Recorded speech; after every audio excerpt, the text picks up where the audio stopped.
ജിൻക്യുങ്ങിന്റെ തന്റെ പ്രണയം വൂചുവിനോട് തുറന്നു പറയണമെന്ന് ആഗ്രഹമുണ്ടായിരുന്നു. അതുകൊണ്ട് തന്നെ അവളും അതിന് പറ്റിയൊരു സ്ഥലം കണ്ടുപിടിക്കുന്നു. അതിനുശേഷം വൂചുവിനെ വിളിച്ചിട്ട് വീക്കെൻഡ് ഫ്രീ ആണോ എന്നൊക്കെ ചോദിക്കുന്നുണ്ട്. വൂചുവും രാവിലെയൊക്കെ ബിസി ആണെങ്കിൽ പോലും ഈവനിങ് ഫ്രീ ആകുമെന്നും ഈവനിങ് ജിൻക്യുങ്ങിനെ കാണുവാനായിട്ട് എത്താമെന്നും പറയുന്നു. അങ്ങനെ ഇരിക്കെ ഹോസ്പിറ്റലിൽ കിടക്കുന്ന സിയോനെ കാണുവാനായിട്ട് സെക്രട്ടറി എത്തുമ്പോഴത്തേക്കും അവിടെ ഉണ്ടായിരുന്ന നഴ്സുമാരും സെക്രട്ടറിയുടെ കാര്യമൊക്കെ ഓർത്തിട്ട് ഒരുപാട് വിഷമം തോന്നുന്നു. അവന്റെ ബോസ് വളരെയധികം ദുഷ്ടനാണ്. അയാൾ എപ്പോഴൊക്കെ വിളിച്ചിട്ടുണ്ടെങ്കിലും സെക്രട്ടറിക്ക് രാവെന്നോ പകലെന്നോ ഇല്ലാതെ അവിടെയൊക്കെ വരേണ്ടതായിട്ട് വരികയാണ് എന്ന് നഴ്സുമാർ പറയുന്നത് ജിൻകുങ്ങും കേൾക്കുകയാണ്. അടുത്തതായിട്ട് നിലവിലെ അപ്പാർട്ട്മെന്റ് കാണിക്കുന്നു. അവിടെ ആകട്ടെ പുതിയതായിട്ട് മാരീഡ് ആയിട്ടുള്ള കപ്പിൾസ് ഒരു വീട്ടിലൊക്കെ താമസിക്കുകയാണെങ്കിൽ എങ്ങനെയായിരിക്കും ആ ഒരു വീടുണ്ടാവുക, ആ ഒരു രീതിക്കായിരുന്നു അവരും സെറ്റ് ചെയ്തിട്ടുണ്ടായിരുന്നത്. ഒരു കാരണവശാലും അവിടെ എത്തുന്ന ആർക്കും തന്നെ ആ വീട്ടിൽ ഒരാൾ മാത്രമേ താമസിക്കുന്നുള്ളൂ എന്ന് മനസ്സിലാക്കുവാനായിട്ട് സാധിക്കുകയില്ല. ഇപ്പോൾ മെറിയും വൂച്ചും മാച്ചിങ് ആയിട്ടുള്ള ഡ്രസ്സും ചെരുപ്പും ഒക്കെ ഇട്ടിട്ട് വീട്ടിൽ നിൽക്കുകയാണ്. കൂടാതെ മെറിയും കുറച്ച് ക്വസ്റ്റ്യൻസ് ഒക്കെ അവന്റെ അടുത്തായിട്ടും ചോദിക്കുന്നു. അങ്ങനെ ഇരിക്കെയാണ് ഹണിമൂണിനെ കുറിച്ചുള്ള കാര്യം അവൾ പറയുന്നത്. അതായത് അവർ ഹണിമൂൺ പോകുവാനായിട്ട് പ്ലാൻ ചെയ്തിട്ടുണ്ടായിരുന്നത് ലണ്ടനിലായിരുന്നു. അവിടെ ആകട്ടെ ഒരു സോക്കർ പ്ലെയർ ഒക്കെ ഉണ്ട്. അയാളെ കാണണമെന്നായിരുന്നു അവളുടെ ഏറ്റവും വലിയ ആഗ്രഹം. അവളും 10 വർഷത്തോളം കൂട്ടിവെച്ചിട്ടുണ്ടായിരുന്ന പണമൊക്കെ വെച്ചിട്ടായിരുന്നു അങ്ങോട്ടേക്കുള്ള ടിക്കറ്റ് പോലും ബുക്ക് ചെയ്തിട്ടുണ്ടായിരുന്നതെന്ന് അറിയിക്കുമ്പോഴത്തേക്കുമാണ് പണം ഒന്നും തന്നെ കൊടുത്തത് അവളുടെ എക്സ് ബോയ് ഫ്രണ്ട് ആയിരുന്നില്ല, മറിച്ച് അവൾ തന്നെ ആയിരുന്നു എന്ന കാര്യം വൂചു മനസ്സിലാക്കുന്നത്. ഹണിമൂണിന് ട്രിപ്പ് പോകുവാനായിട്ടും അപ്പാർട്ട്മെന്റ് മേടിക്കുവാനായിട്ടും അവനൊരു ക്ലാസ്സിലൊക്കെ ചേർന്ന സമയത്ത് അതിന്റെ ഫീസ് കൊടുക്കുവാനായിട്ടും അതുപോലെ തന്നെ 2 ക്ലാസ്സിന്റെ ഒക്കെ തന്നെ ട്യൂഷൻ ഫീസ് കൊടുക്കുവാനായിട്ടും പിന്നെ അവൻ ഇൻഷുറൻസ് എടുക്കുവാനായിട്ടും അങ്ങനെ ഒരുപാട് രീതിക്ക് അവന് പണമൊക്കെ കൊടുത്തിട്ടുണ്ടായിരുന്നത് താൻ തന്നെയാണെന്ന് മെറിയും അറിയിക്കുകയാണ്.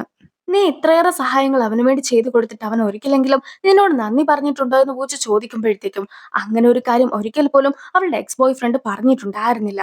അങ്ങനെ ഇരിക്കെ എങ്ങനെയാണ് അവർ കണ്ടുമുട്ടിയതെന്ന് ബൂജുവും ചോദിക്കുന്നു. യഥാർത്ഥത്തിൽ ഫ്രണ്ട്സിന്റെ കൂടെ ട്രിപ്പൊക്കെ പോയ സമയത്ത് ബീച്ചിലെ വെള്ളത്തിലൊക്കെ പെട്ടുപോയിട്ടുണ്ടായിരുന്ന മെറീനെ രക്ഷിച്ചിട്ടുണ്ടായിരുന്നത് അവളുടെ എക്സ് ബോയ് ഫ്രണ്ട് ആയിരുന്നു. സോ ബോധം വന്ന് അവൾ കണ്ണു തുറന്ന് കണ്ടിട്ടുണ്ടായിരുന്നത് എക്സ് ബോയ് ഫ്രണ്ടിന്റെ ഫേസ് ഒക്കെ ആയിരുന്നത് കൊണ്ടും അവൻ വളരെയധികം ഹാൻസം ആയതുകൊണ്ടും പെട്ടെന്ന് തന്നെ അവനുമായിട്ട് പ്രണയത്തിലായെന്നാണ് മെറി പറയുന്നത്. അന്ന് അവനുമായിട്ട് പ്രണയത്തിലായതിൽ നീ ഇപ്പോൾ റിഗ്രറ്റ് ചെയ്യുന്നുണ്ടോ എന്ന് അവൻ ചോദിക്കുമ്പോഴത്തേക്കും എന്തിനാണ് ഞാൻ എന്റെ ഹൃദയം അവനു വേണ്ടി നൽകിയിട്ടുണ്ടായിരുന്നതെന്നോർത്ത് ഓരോ നിമിഷവും ഞാൻ റിഗ്രറ്റ് ചെയ്തുകൊണ്ടിരിക്കുകയാണെന്നായിരുന്നു മെറിയുടെ മറുപടി.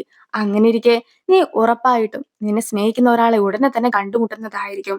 അങ്ങനെ ഇരിക്കെ നീ ഒരിക്കലും വിഷമിക്കുവാനായിട്ട് പാടില്ല എന്ന് പറഞ്ഞുകൊണ്ട് മെറീനെ വൂജോൻ സമാധാനിപ്പിക്കുന്നു. അങ്ങനെ ഒരു ദിവസം ഉറപ്പായിട്ടും ഉണ്ടാകുമെന്ന് വിചാരിച്ച് അവളും ഒരുപാട് ഹാപ്പി ആകുന്നുണ്ട്. മെറിയുടെ അമ്മ ഇപ്പോൾ ഒരുപാട് സാധനങ്ങളൊക്കെ ഉണ്ടാക്കിയിരിക്കുകയാണ്. അമ്മ പ്ലാൻ ചെയ്തിട്ടുണ്ടായിരുന്നത് മെറിയുടെ എക്സ് ബോയ് ഫ്രണ്ടിന്റെ ഫാമിലിനെ കാണുവാനായിട്ട് പോകാമെന്നായിരുന്നു. അവർക്ക് കഴിക്കുവാനായിട്ടാണ് അമ്മയും ഇതെല്ലാം തന്നെ ഉണ്ടാക്കിയത്. മെറീനെ ഒരുപാട് തവണ വിളിച്ചിട്ട് കിട്ടാതെ ആക്കുമ്പോഴത്തേക്കും അമ്മ മെറിയുടെ എക്സിനെ കോൾ ചെയ്യുകയാണ്. മെറിയുടെ എക്സും അമ്മയുടെ കോളൊന്നും എടുക്കാതിരിക്കുന്നു. അങ്ങനെ ഇരിക്കെ ആയിരുന്നു ജെനിയുടെ ഫോണിൽ വന്നിട്ടുണ്ടായിരുന്ന ഒരു മെസ്സേജ് മെറിയുടെ എക്സും ശ്രദ്ധിക്കുന്നത്. സി എന്ന് സേവ് ചെയ്തിട്ടുണ്ടായിരുന്ന ഒരു നമ്പർ ആകട്ടെ താൻ ഈ ഒരു റൂമിലാണ് ഉള്ളതെന്ന് പറഞ്ഞ് ഒരു റൂം നമ്പർ ആയിരുന്നു അതിൽ കൊടുത്തിട്ടുണ്ടായിരുന്നത്. സോ ഇപ്പോൾ ജെന്നിയുടെ അടുത്തായിട്ട് മെറിയുടെ എക്സിനും ഒരു സംശയമൊക്കെ തോന്നുന്നു.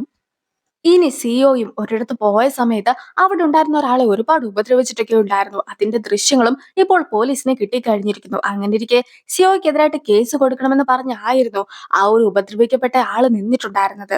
പക്ഷെ ഇപ്പോൾ സെക്രട്ടറി അവിടെ എത്തിയതിനു ശേഷം സിഒയ്ക്കെതിരായിട്ട് കേസൊന്നും കൊടുക്കുവാനായിട്ട് പാടില്ല എന്ന് പറഞ്ഞ് വലിയൊരു തുകയൊക്കെ അയാളുടെ അക്കൗണ്ടിലേക്ക് ഇട്ടു കൊടുക്കാമെന്ന് ഓഫർ ചെയ്യുന്നു. സോ അയാളും കേസൊന്നും ഇല്ല എന്നൊക്കെ പറഞ്ഞു പോകുന്നുമുണ്ട്. സിയോ മെറിയുടെ അപ്പാർട്ട്മെന്റിലേക്ക് വരുമെന്ന് പറഞ്ഞിട്ടുണ്ടായിരുന്നത് കൊണ്ടാണ് വോജുവും മെറിയും കൂടി അവരുടെ അപ്പാർട്ട്മെന്റിലൊക്കെ ടൈം സ്പെൻഡ് ചെയ്തിട്ടുണ്ടായിരുന്നത്. പക്ഷേ ഇപ്പോൾ സിയോയും ഒരാളെ ഉപദ്രവിച്ചതിന്റെ പേരിൽ കൈക്ക് ചെറിയൊരു പരിക്കൊക്കെ പറ്റി ഹോസ്പിറ്റലിൽ കിടക്കുകയാണ്. അതുകൊണ്ട് തന്നെ അന്നത്തെ ദിവസം മീറ്റ് ചെയ്യുവാനായിട്ട് സാധിക്കുകയില്ല എന്ന് സെക്രട്ടറിയും അവരെ കോൾ ചെയ്ത് അറിയിക്കുന്നു. ശരിക്കും അയാളെ ഉപദ്രവിച്ചിട്ടുണ്ടായിരുന്നത് സിഒ ആയിരുന്നെങ്കിൽ പോലും സിഒയുടെ അച്ഛൻ അതൊക്കെ അറിയിക്കുകയാണെങ്കിൽ വലിയ പ്രശ്നം ഉണ്ടാകുന്നതായിരിക്കും. അതുകൊണ്ട് കൂടിയാണ് സിഒ ഹോസ്പിറ്റലിൽ കിടക്കുന്നത്. അതായത് അച്ഛന്റെ കണ്ണിൽ ഏതോ ഒരാള് സിഒനെ അറ്റാക്ക് ചെയ്തു എന്ന രീതിക്ക് മാത്രമാണ് ഇപ്പോൾ നിൽക്കുന്നത്. അങ്ങനെ ഇരിക്കെ സിഒയും തനിക്ക് വിശക്കുന്നു ഓരോരോ സാധനങ്ങളൊക്കെ മേടിച്ചുകൊണ്ട് വാ എന്ന് പറഞ്ഞിട്ട് ഓരോ പണികളൊക്കെ സെക്രട്ടറിനെയും ഏൽപ്പിക്കുകയാണ്. സെക്രട്ടറിക്ക് അതൊക്കെ ചെയ്യുവാനായിട്ട് കുറച്ച് ബുദ്ധിമുട്ടുണ്ടായിരുന്നു. എങ്കിലും സിഒ പറഞ്ഞത് കൊണ്ട് തന്നെ അതൊന്നും തന്നെ ചെയ്യാതിരിക്കുവാനായിട്ട് അയാൾക്കും സാധിക്കുകയില്ല. സോ അയാൾ റൂമിൽ നിന്നും ഇറങ്ങിപ്പോകുന്നത് ജിൻകിങ്ങും കാണുകയാണ്. മെറിയും ഇപ്പോൾ വൂജുവിന്റെ ബേക്കറിക്ക് വേണ്ടിയാണല്ലോ വർക്ക് ചെയ്യുന്നത്. സോ അവൾ ഉണ്ടാക്കിയ 2 ക്യാരക്ടേഴ്സ് ഒക്കെ വൂജുവിനും ഇപ്പോൾ കാണിച്ചു കൊടുക്കുകയാണ്. അവർ രണ്ടുപേര് ബെസ്റ്റ് ഫ്രണ്ട്സ് ആണ് എന്നും അതിലെ ആൺകുട്ടിയുടെ ക്യാരക്ടർ ഒക്കെ താൻ ചെയ്തിട്ടുണ്ടായിരുന്നത് തന്റെ കുട്ടിക്കാലത്തെ ക്രഷിന്റെ ഫേസ് ഒക്കെ വെച്ചിട്ടാണ് എന്നും മെറി അറിയിക്കുകയാണ്. പക്ഷെ ആ കുട്ടീനെ കാണുവാനായിട്ടൊന്നും കൊള്ളില്ല എന്ന് പറഞ്ഞുകൊണ്ട് ബൂജും അവളെ കളിയാക്കുന്നുണ്ട്. അങ്ങനെയിരിക്കെ പണ്ടത്തെ ആ ഒരു ക്രഷുമായിട്ട് താനിപ്പോൾ ഒരു രീതിക്കുള്ള കോണ്ടാക്റ്റും ഇല്ല എന്ന് അവൾ പറയുന്നു. കൂടാതെ ഇപ്പോൾ ബൂജും തനിക്ക് കുട്ടിക്കാലത്ത് പോലും ഒരു ക്രഷും ഉണ്ടായിരുന്നില്ല എന്നും അവളോട് പറയുകയാണ്. അങ്ങനെയിരിക്കെ ആയിരുന്നു വൂജുവിനെ മീറ്റ് ചെയ്യാമെന്ന് പ്ലാൻ ചെയ്തിട്ടുണ്ടായിരുന്ന ജിൻക്യുങ്ങും ഇപ്പോൾ വൂജുവിനെ മീറ്റ് ചെയ്യാമെന്ന് പറഞ്ഞിട്ടുണ്ടായിരുന്ന സ്ഥലത്തൊക്കെ നിൽക്കുന്നത്. സോ വൂജു എത്താറായോ എന്ന് അറിയുവാനായിട്ട് അവൾ കോൾ ചെയ്യുന്നു. പക്ഷേ അപ്പോൾ മാത്രമായിരുന്നു വൂജും ഇതുപോലൊരു മീറ്റിംഗ് ഒക്കെ പ്ലാൻ ചെയ്തിട്ടുണ്ടല്ലോ എന്ന കാര്യം ഓർക്കുന്നത് പോലും. സോ വൂജു ശരിക്കും ബിസി ആയിരിക്കുമെന്നും അതുപോലെ തന്നെ താനായിട്ട് വൂജുവിന്റെ ടൈമൊക്കെ കളയുവാനായിട്ട് ശ്രമിക്കുകയാണെന്നും തോന്നിയിട്ടുണ്ടായിരുന്ന ചിന്തിക്കും ഞാൻ സ്ഥലത്തൊന്നും എത്തിയില്ല. എനിക്ക് ഹോസ്പിറ്റലിൽ പെട്ടെന്ന് കുറച്ച് തിരക്കൊക്കെ വന്നിട്ടുണ്ടായിരുന്നു. അതുകൊണ്ട് തന്നെ വരാൻ പറ്റില്ല എന്ന് പറയുവാനായിട്ടാണ് താൻ കോൾ ചെയ്തിട്ടുണ്ടായിരുന്നതെന്നെല്ലാം തന്നെ വൂജുവിന്റെ അടുത്ത് കള്ളവും പറയുന്നു. സോ ഇപ്പോൾ ഒറ്റയ്ക്കായിരുന്ന ചിൻകുങ്ങും ബാറിൽ വന്ന് ഡ്രിങ്ക്സ് കുടിക്കുമ്പോഴത്തേക്കും അവളുടെ തൊട്ടടുത്തായിട്ട് തന്നെ സെക്രട്ടറിയും വന്നിരുന്ന് ഡ്രിങ്ക്സ് ഒക്കെ കുടിക്കുകയാണ്. അവൾക്കും സെക്രട്ടറിനെ കാണുമ്പോൾ തന്നെ ഇതിനു മുമ്പ് താൻ കണ്ടിട്ടുണ്ടായിരുന്ന ആളാണല്ലോ ഇത് എന്ന് തിരിച്ചറിയുവാനായിട്ട് സാധിക്കുന്നുണ്ട്.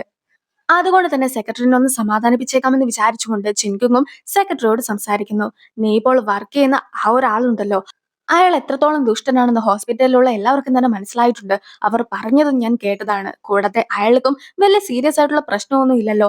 അയാൾ മനഃപൂർവ്വമല്ലേ തനിക്ക് പ്രശ്നമൊക്കെ ഉണ്ടെന്ന് പറഞ്ഞ് ഹോസ്പിറ്റലിൽ കിടക്കുന്നത്. എന്തായാലും നീ അയാളുടെ അടുത്ത് ഇങ്ങനെയൊക്കെ പിടിച്ചു നിൽക്കുവാനായിട്ട് ശ്രമിക്കുന്നുണ്ടല്ലോ. നീ ഒന്നുകൊണ്ടും വിഷമിക്കണ്ട. എല്ലാ കാര്യങ്ങളും ശരിയാകുമെന്നൊക്കെ പറഞ്ഞുകൊണ്ട് ചിൻകുങ് അവനെ സപ്പോർട്ട് ചെയ്യുവാനായിട്ട് ശ്രമിക്കുമ്പോഴത്തേക്കും ചിൻകുങ് ആരാണെന്ന് തനിക്ക് അറിയുക പോലും ഇല്ല എന്ന രീതിക്കായിരുന്നു സെക്രട്ടറി പെരുമാറിയത്. നിങ്ങളുടെ ഹോസ്പിറ്റലിലെ ക്യാൻസർ സെന്ററിന് ഞങ്ങൾ ഒരുപാട് വലിയൊരു ഡൊണേഷൻ തന്നെ നൽകിയിട്ടുണ്ടായിരുന്നു.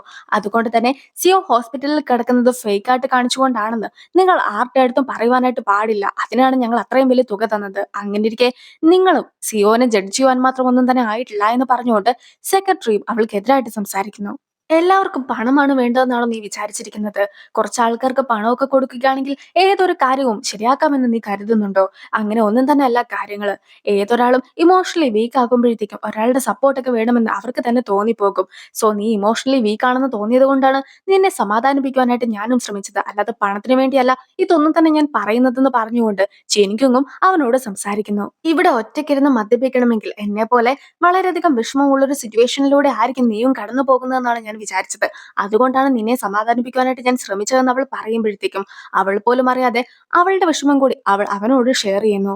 മെറിയുടെ അമ്മ ഇപ്പോൾ മെറിയുള്ള നാട്ടിലേക്ക് എത്തി കഴിഞ്ഞിരിക്കുകയാണ്. അങ്ങനെയിരിക്കെ മെറി ഉണ്ടായിരുന്നത് ഒരു മീറ്റിംഗിലായിരുന്നു.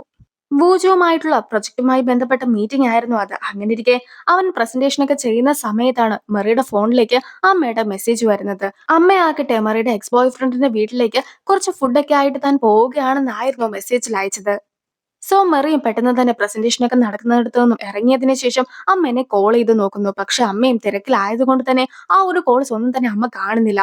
കൂടാതെ പ്രസന്റേഷനൊക്കെ നടത്തിക്കൊണ്ടിരുന്ന വൂചുവും അവിടെ നിന്നും ഇറങ്ങി ചെന്നിട്ട് മെറിയോട് എന്താണ് പ്രശ്നമെന്ന് ചോദിക്കുന്നു. ഞാൻ ഇതുവരെയായിട്ടും അമ്മയോട് ഞാനും വൂച്ചുവും ബ്രേക്കപ്പ് ആയ കാര്യം പറഞ്ഞിട്ടുണ്ടായിരുന്നില്ല. പക്ഷെ അമ്മയാകട്ടെ ഞങ്ങൾ ബ്രേക്കപ്പ് ഒന്നും ആയില്ല എന്ന് വിചാരിച്ചുകൊണ്ട് അവരുടെ വീട്ടിലേക്ക് പോകുന്നുണ്ട്. ഞാൻ അമ്മേനെ കോൾ ചെയ്തിട്ട് ഒന്നും തന്നെ കിട്ടുന്നില്ല. എന്ത് ചെയ്യണമെന്ന് എനിക്ക് അറിയുകയില്ല എന്നെല്ലാം തന്നെ വൂച്ചുവിനോടും തുറന്നു പറയുന്നു. അടുത്തതായിട്ട് പ്രസന്റേഷനൊക്കെ നടത്തേണ്ടിയിരുന്നത് മെറി ആയിരുന്നു. അതുകൊണ്ട് തന്നെ ഇപ്പോൾ വൂച്ചുവും ഞാൻ തന്നെ പോയിട്ട് നിന്റെ അമ്മേനെ കൂട്ടിക്കൊണ്ട് വരാമെന്ന് പറഞ്ഞുകൊണ്ട് മെറീനെ സമാധാനിപ്പിച്ച് അവനും പോവുകയാണ്.